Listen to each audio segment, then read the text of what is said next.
Good morning everyone. Naririnig ko yung yung huni ng ibon and so relaxing. Wow. Thank you Lord for the blessing today. And good morning everyone. Yes. Pa chill lang po. Around 1 o'clock na po today here in my place in Canada, British Columbia, Canada. And kumusta po kayo? Kumusta po ang ating mga araw? At siguro po pag mapapanood ninyo ito ay umaga na dyan sa Pilipinas and saan mang panig po kayo ng mundo ay maraming salamat po. Good morning everybody. Yes. My topic for today is how can you be inspired every day, right?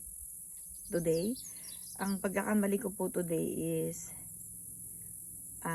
nanood po ako agad ng isang vlog na yung hirap niya sa buhay since siya ay bata. And nasa bed po ako ng until 10 o'clock pero nakikinig ako parang syempre interesado din ako dun sa nangyari sa buhay niya kasi since COVID time po ako nanood sa kanya.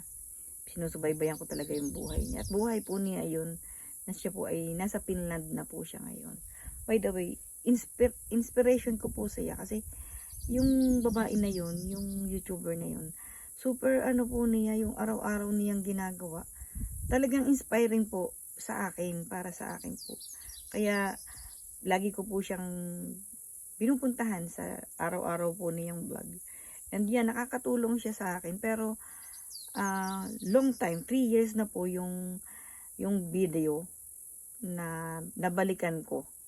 So, yung po mga video na yun ay hindi po una pa lang siyang possible na nagbablog. Kaya lang, pagka na-update ka na dun sa vlog niya, pumupunta ka dun sa mga hindi mo pa napapanood, right? Tipo ba? So, grabe. Ang napanood ko po ay yung hirap na dinanas niya nung siya ay 9 years old pa lang. Yung mga ganun, mga tragic sa kanyang buhay. So, bit-bit ko po papagpasensyahan at pinatatawad ko naman po ang sarili ko dun sa aking ginawang mali dito sa araw na to. At today po is Monday dito na dapat ay yung routine ko na nanonood or yung routine ko po na gospel song sa umaga and then sit down ako habang ako'y nagkakape. Ako po nagba-Bible study by my own. And doon po nare-relate po ako doon sa mga hirap ng Diyos para po sa akin. So ayun, grabe, ako po ay halos hindi makakain doon sa pag po umiiyak siya doon sa kanyang kinukwento. Nag-iiyak din po ako at bit-bit ko po hanggang sa sinabi ko po sa sarili ko siguro mga 1 oras na I need to do things first for myself before others. Para gawin ko po muna yung aking sariling buhay bago ako makinig sa buhay ng iba. Kasi talaga po mangyayaring ganun. Mabibit-bit din kayo dun sa kinukwento niya. Siyempre, yung pong tao na yun ay napamahal na po sa akin. Sabi ko nga po sa inyo, ako po ay nakikipag-chat sa kanya. Inaalam ko po yung grabe po yung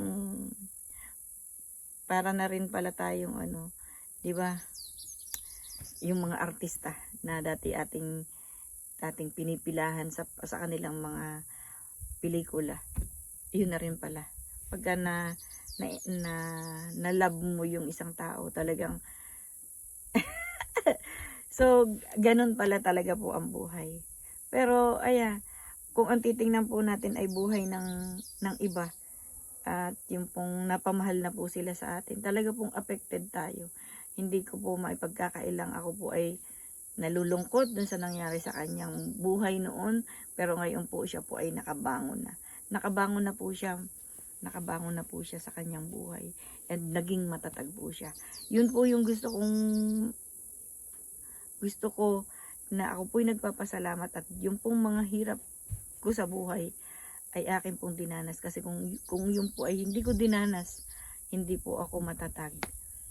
Kaya, Ayun.